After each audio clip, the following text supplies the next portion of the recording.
Welcome to the Mind of Business Success podcast. I'm your host, Alicia Cramer. Our guest today is Larry Olsen. He is a fellow mindset expert. I am really excited to have this conversation. It's going to be a good one. Welcome to the show, Larry. Well, thank you so much. And I very much appreciate the opportunity to peel the onion a little bit on mindset with you. There's so much gold when we start getting into mindset. I am a firm believer that it is at the foundation of everything that we create in our life and in our business. Let's talk a little bit about what you do and your business. We're in the, if you will, performance-driven neurology business. And what that really is, it's an opportunity for people to be able to witness their own transformation and change right in front of themselves.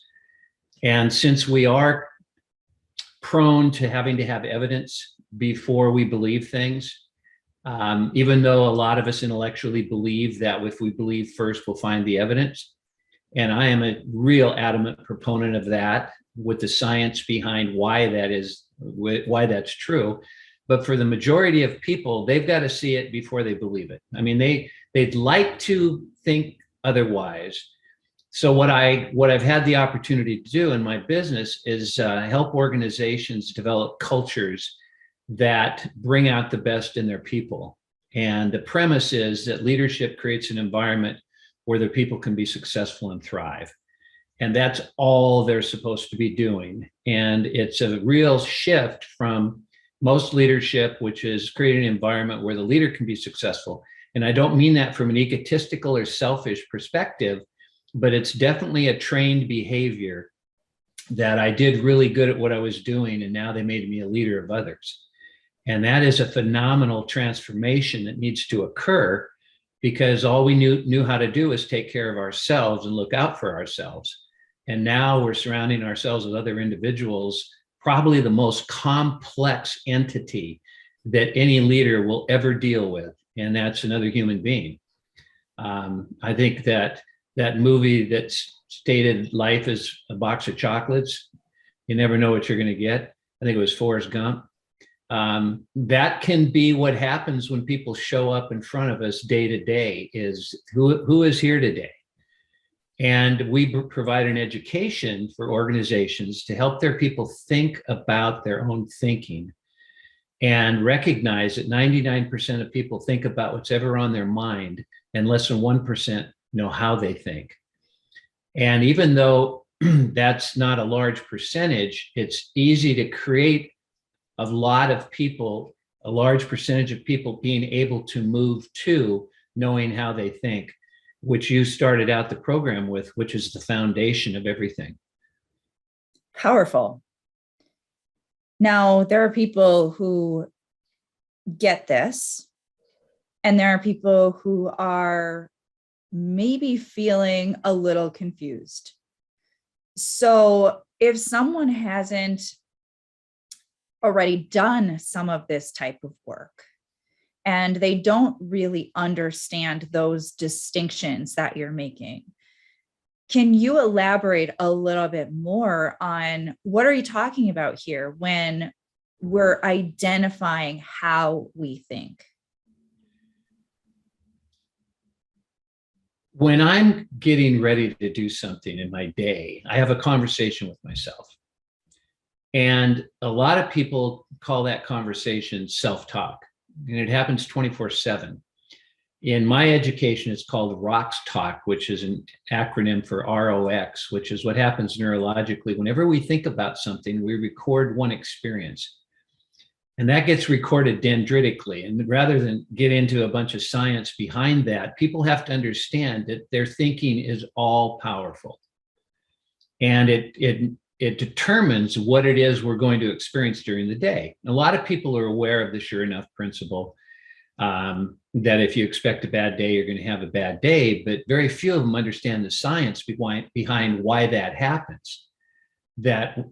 And get a handle on this one if you can, that the brain can process over 30 trillion bits of information a second. It's a number that most people can't even get a handle on. because we don't have it in our checking account. It's not a number we deal with on a daily basis. But imagine if you had to pay attention to 30 trillion bits of information a second. You would just have white noise. You wouldn't be able to see anything. You wouldn't hear anything. So our brain is wired like a good executive secretary to screen out everything, all of that noise, except that which we are thinking about, which we've made significant to ourselves. So for instance, I go to work and Mary and I don't get along. So first off, I'm hoping Mary doesn't show up at work, because that would certainly make it a much more pleasant day. But when I see Mary, what behaviors do you think I witness in Mary? Exactly. Everything that confirms my belief that I don't like Mary. I build a blind spot, or Greek term for it is scotoma, to any other information. So if Mary is very pleasant to me, instead of going, wow, Mary's a pleasant woman, I'm changing my mind, I typically wonder why Mary is being nice to me. So we form these beliefs without even knowing it. And it doesn't take long to form one. Mary might have just had a bad day and made a negative comment. I took it the wrong way, but because I looped it, which is when we have the conversation over and over and over after it took place, and typically we exaggerate what really happened, because we find that you and I are more rationalizing creatures than rational, coming up with reasons to justify why we feel the way we do. And in the science of how our brain operates, it's called sanity, that you and I are wired to maintain our sanity, no one else's. And so it's our own little movie, and Mary's role in my movie is I don't like her. So when I see her, that's all I see. Now, most people find that if they want to make a change, they have to change in their behavior, and they have to work really hard to try to like Mary. Well, I've already made my mind up that I don't, just with that statement. And that's what I mean about understanding how you think instead of just thinking about what's on your mind. I recognize that I have predetermined not to like Mary. And I'm in no danger of seeing what an incredible person she is, because I haven't changed my mind yet about her. And that's what we bring, and the education we provide to organizations is, since change is a second fear of man, rejection number one, most people hate to be rejected. That's why we're social creatures. Death is number three. So it puts into perspective how we resist change, because the only change most of us like is the change we came up with ourselves. Otherwise, we have to break routines. And the brain is very efficient in making sure we are efficient. So we are routined. We just react to one situation after another based on past experience. And our reaction is not always positive. So through education, people begin to recognize that, geez, what am I thinking about? And how does that affect what the outcome is going to be? Do I really have that much power? And the answer is, is you have more power than you're in danger of even recognizing, only because of all of the experiences that we've had that have told us differently. From the tests we got back in school to the comments that were made, over and over and over again, we are getting information about who we are ever since we popped out of the womb. And we had to begin to create an understanding so we could survive. And how did we understand? We paid attention to people. I saw the other day a father with two young boys, and I said, "Are those your boys?" And he goes, "Yeah." And I go, "Well, tell me about him." He goes, "This is my athletic one." So now what is the other boy thinking? I mean, it's so subtle. The dad was proud, but he didn't know the statement he was making to his other son, sitting there thinking, why does my brother always get all that? What's different about him? And that's how we go through life, is trying to figure out, who am I? Why am I here? And is this really what I want to be doing? And with the timeout people had in the pandemic, we even labeled it the Great Resignation. And it wasn't so much a great resignation as a re-inspiration, as an opportunity to really have the time to see, do I like what I'm doing? And is there an opportunity perhaps elsewhere. And I'll finish this up with an onboarding process that I do. I make sure people don't start believing that the grass is greener somewhere else. Just because someone out there is already nurturing their grass and sun shining on it, it doesn't mean that you have to be standing on brown earth. It's all about, as you know, what's our perspective. And the name of my company is Apernio, which is a term we put together. It's a hybrid of two terms. The aperture of a camera is how the image gets in, and that's how we see our world, by light reflecting off of objects. And then we've labeled those things based on the learnings that we have. And neo is Latin for new.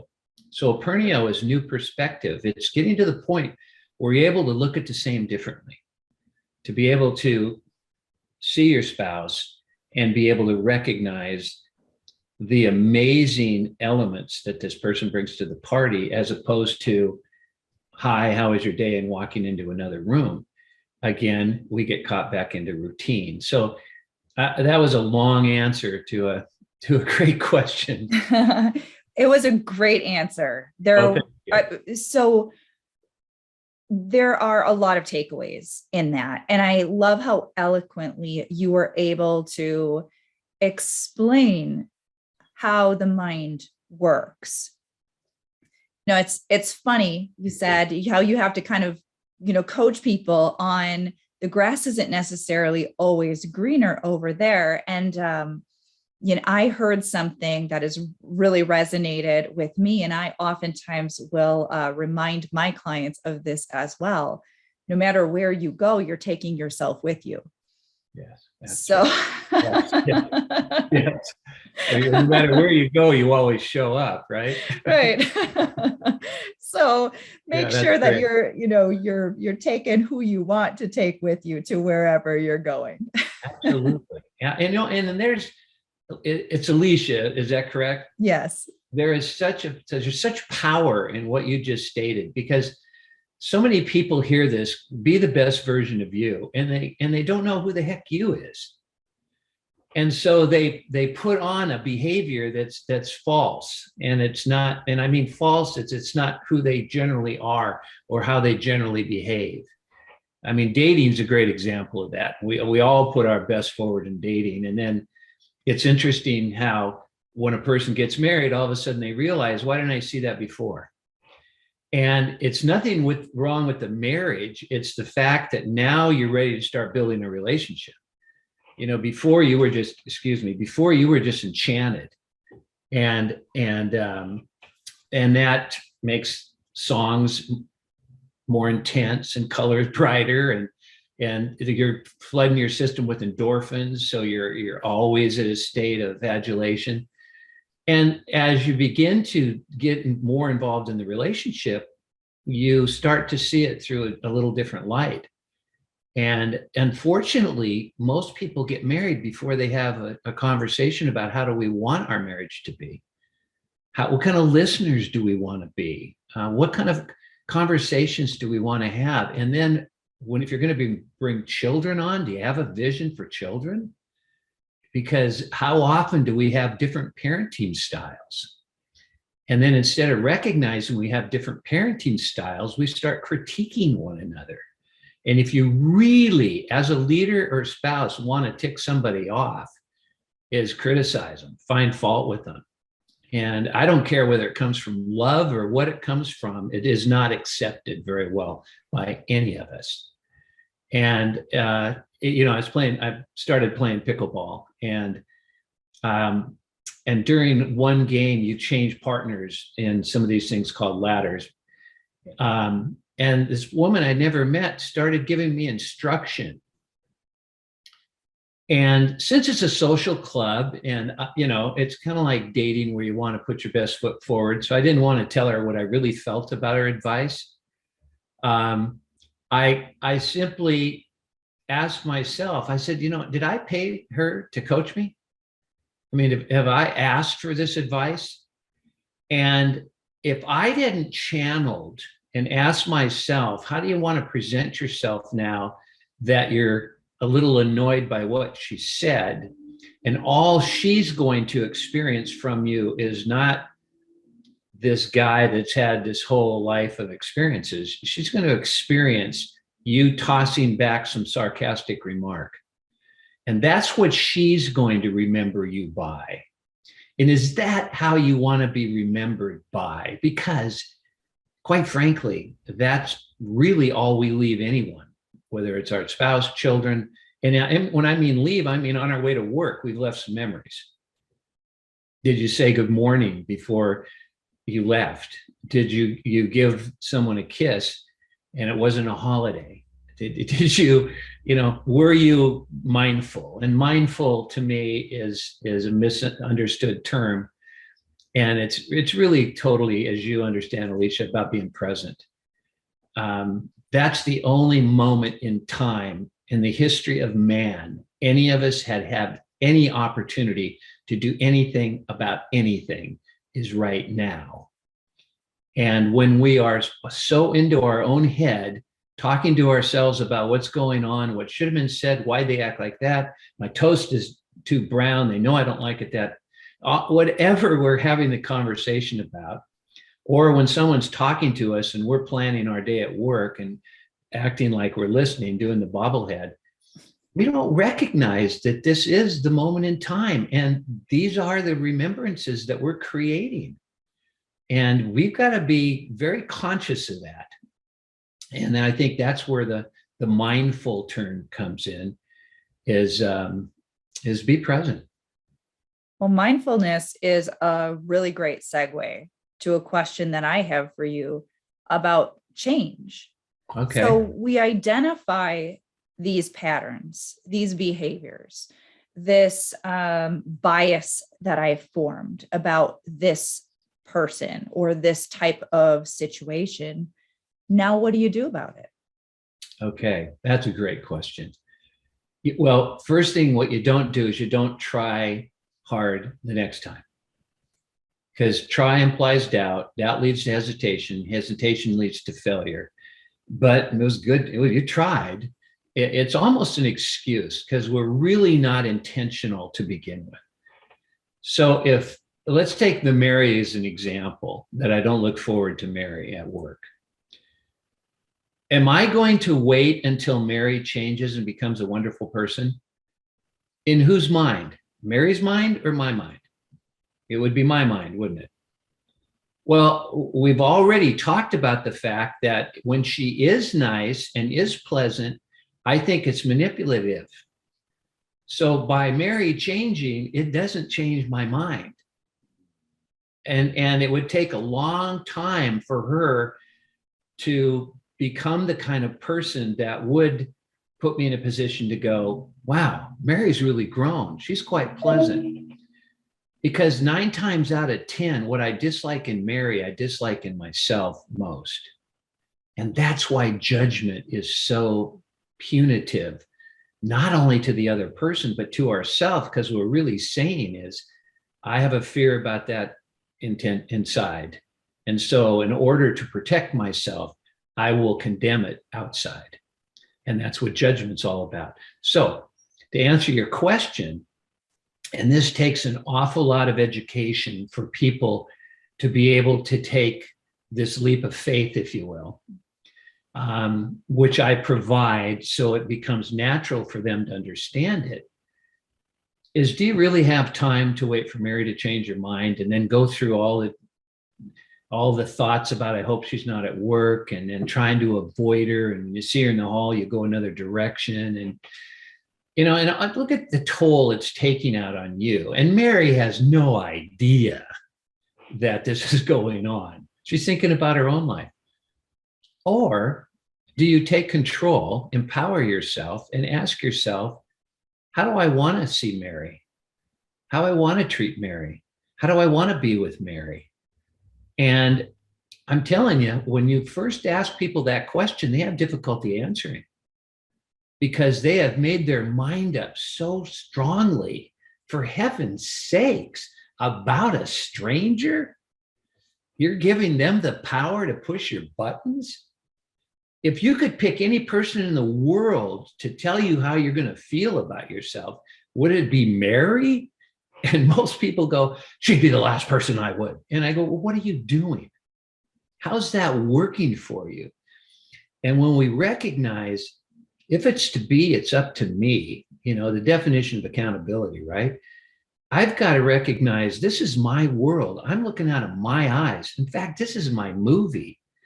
And are these the way I want the characters to be in my movie? Or do I want people that enrich my lives? And I have people that I enjoy their company. And so why all of a sudden did I become the ruler and Mary doesn't get to be in that group? What if I actually became interested in Mary? See, maybe ask Mary how her day's going. What do I know about Mary? Nothing. I know one little thing and it upset me.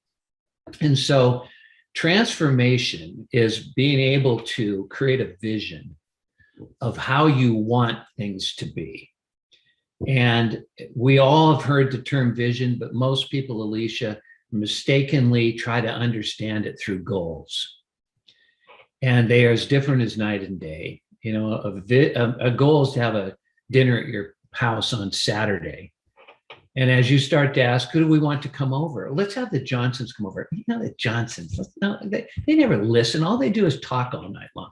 Okay, not the Johnsons then. Who would you like? And what are we going to create? What are we going to make? Well, why don't we have them bring their favorite food? So now what is happening as you're having this conversation? You're creating a what? You're creating a vision. Yeah, it's got emotion to it, you visualizing it, well, that is a vision. It's the ultimate outcome. And when the vision is strong enough, current reality doesn't interfere with what you're doing. The grocery store is closed. So are you going to call everybody up now and not have the party on Saturday? No, you're going to find another store. Obstacles become just elements that one needs to get through in order to realize that vision on how much fun our party is going to be on Saturday night. Now, the mistake some people make is they'll ask one of their kids to go pick up some groceries and they go, I don't want to go to the grocery store. And this is all about leadership too, is how do you create buy-in so people actually want to participate in what you would like them to be excited about? Because they weren't a part of the vision, were they? The kids were just in some other room doing their own thing. And all of a sudden now you're going to try to use them to take care of your goals so that you can accomplish your vision. And that is not buy-in. And according to Gallup, that's what disengagement is all about, which is toxic, as we all know. So okay, so the next logical question then, and I love this. I just have to say that I get so excited that you're sharing this because this is a process that I use with my clients as well. Is you have to start to really envision and feel what you would prefer. How do you want to feel in that situation with that person from this moment forward? And when you do that, you are reprogramming your mind. Amen. Amen. You're getting into the pliability of our neurological structure. People used to believe we're stuck. We're going to spend the rest of their life being like this. And then they'd say things like, well, my mom was like that. Well, my dad was like that. And I go, no kidding. Who do you think you were paying attention to? And then you have thought about it. And that, was creating the dendritical patterns that we call habits or attitudes. And now most people don't have to think about anything. They just react to whatever situation with what's possible for them. No, with what's already taken place, unless they have the vision. And now they have the opportunity to go, wait a minute, how can I react now for vision to become a reality, rather than how can I react now so I can continue to stay the same? And if you go on with that, expecting different results, right? So I cannot leave our listeners hanging, because you brought up that son or that team member who is not invested in the vision. Okay. Now, I know for the sake of time, we don't get to extract everything out of you. But I have to see if you can at least tie up that loose end for us a little bit and maybe just plant a couple of seeds in some minds. Okay. What is the right way to approach that situation? You bet. Well, if you go back to a foundation that I'd like leaders to think about, and that's why are you here? And it's to create an environment where everyone can be successful. And now your stockholders are happy because your profits are soaring. A multitude of other things occur. You have a real healthy environment. So this concept that I brought up, when we go into an organization, we typically are assisting them in making a culture that attracts people, sustains people, and people can thrive in. And one of the most important ingredients in that is a statement that Roosevelt shared years and years ago. And it was, people don't care what you know until they know that you care. And most organizations don't spend enough time on the care part because they think it's touchy-feely, or, we'll leave that to HR. And the issue with that is it's not touchy-feely. These soft factors have huge effects on the bottom line. And the only reason I bring the bottom line is because sometimes you have to get leadership's attention to want to do the right thing with their people. And not because they don't know how to do it. They don't know what it is. So when we help organizations develop culture, we first put everybody through the education so that they know how they think and how thinking affects performance. They're not a part of the problem. They now become a part of the solution. They stop pointing the finger and all of that. And then they become participatory in creating the ultimate organization. And it's really fascinating that when people are a part of the process, now it's their image. They see the value in it.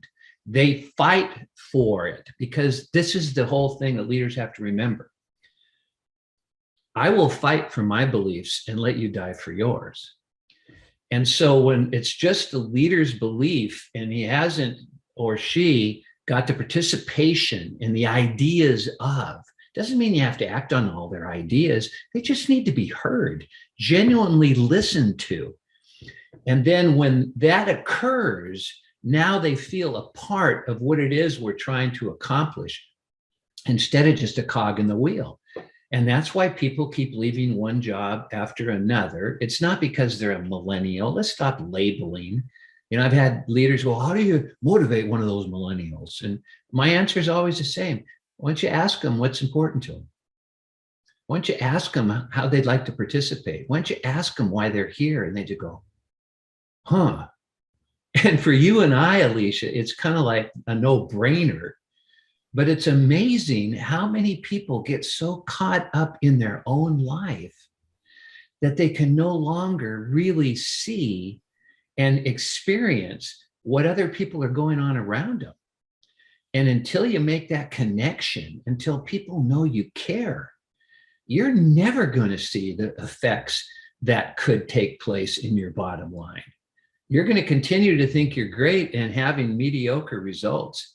But the good news is most corporations are doing the same thing. So you're measuring yourself against mediocrity instead of measuring yourself against excellence.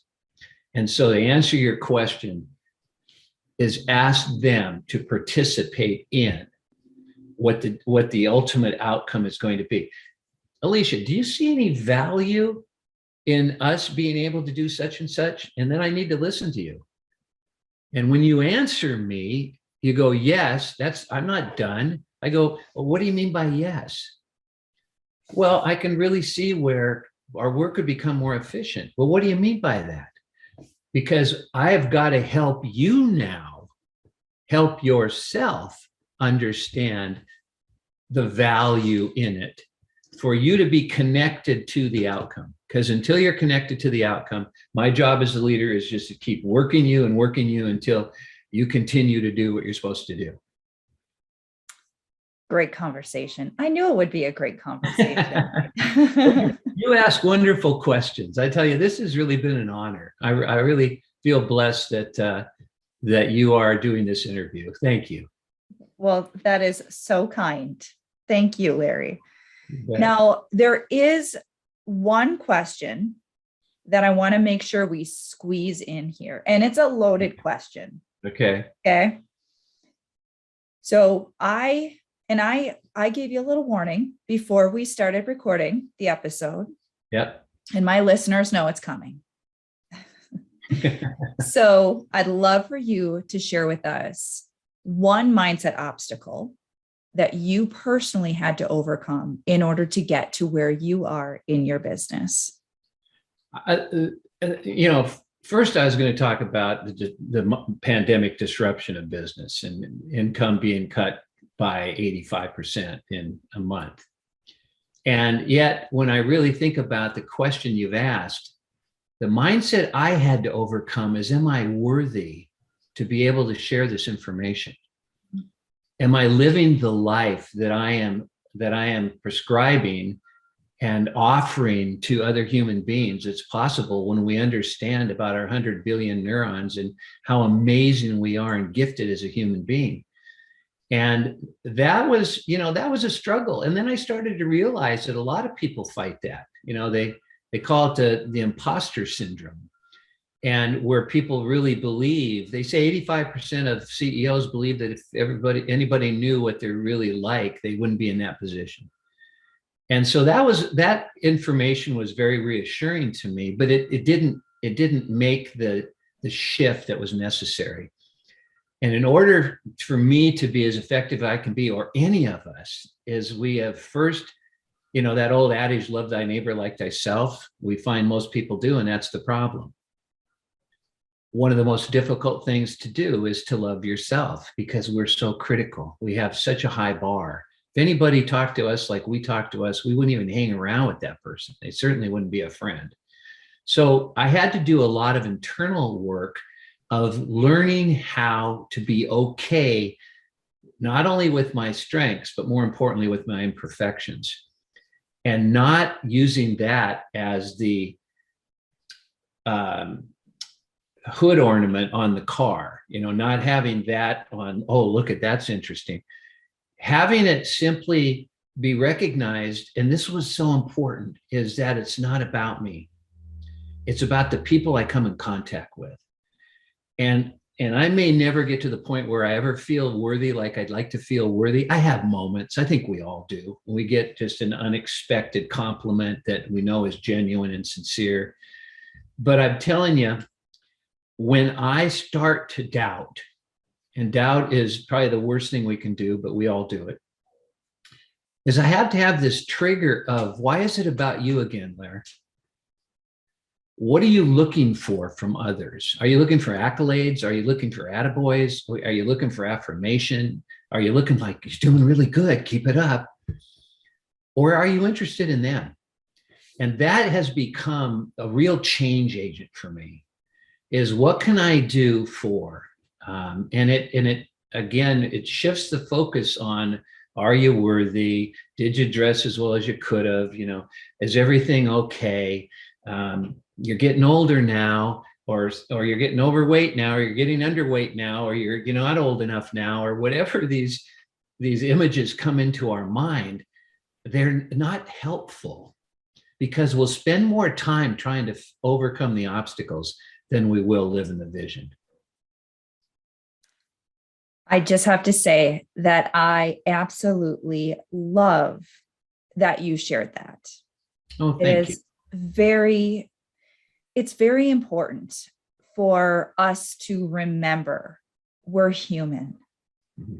We all have these fears, these doubts, these insecurities, even those of us who do regularly practice what we preach. Exactly. Right? Which even puts more pressure on ourselves, I literally had this conversation with a consultant yesterday, and I was much more vulnerable than I typically am, and admitted that I can be incredibly hard on myself. I have a very high standard for myself, and I know what I'm capable of. So if I feel like I'm missing that mark, not always the most gracious with myself about that. Well, you need to start being gracious with yourself, I don't am you? a work in progress, I and hear I've you. come a long way. As I have. Yeah. Well, good. Kudos. Kudos. Larry, how can our listeners connect with you? I think what you're doing is absolutely fantastic. And I really hope that those who resonate with the work that you're doing reach out and get in contact with you. Oh, thank you. Thank you. Our website is larryolsenlive.com, and that's Olsen, Olsen, larryolsenlive.com. And the book that I have written is called Get a Vision and Live It. Just basically what we've been talking about. And you can get that online. And that's probably the best or the easiest way to get a hold of me. There's contact information in there. And I'd love to have the opportunity to talk and find out whether or not what I have to offer would be something that would be a fit for whatever needs you may have. Wonderful. Thank you again, Larry. This has been a great conversation. Oh, thank you too, Alicia. You've made my day even more special. I appreciate it. Good. I love that.